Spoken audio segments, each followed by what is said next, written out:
1 in 4 women in the U.S. experience domestic violence. For survivors like Tiffany Taitt, those numbers are more than just statistics, but a call to action. There was a time Tiffany Taitt called herself a free spirit, always on the move, always giving back. Before all of the abuse, I was a totally different person. I, was vibrant, very free-spirited. My children and I volunteered in third world nations.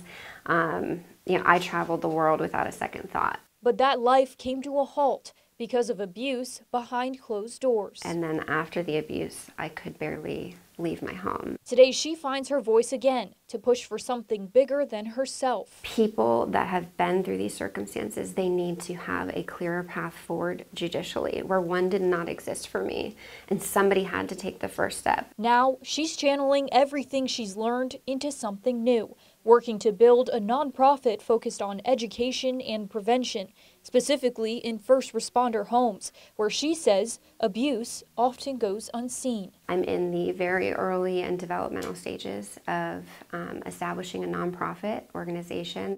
It's for the training and education regarding domestic violence, with the purpose of preventing domestic violence in first responder homes, because unfortunately, but not surprisingly, we have a high prevalence of domestic violence in first responder homes.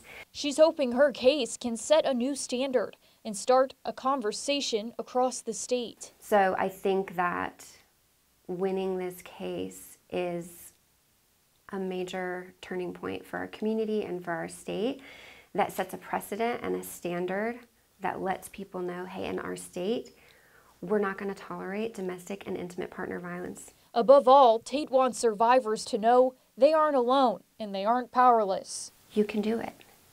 You have already survived worse. You can do it. Reporting in Winston-Salem, Bailey Stamos, ABC 45 News, standing up for you.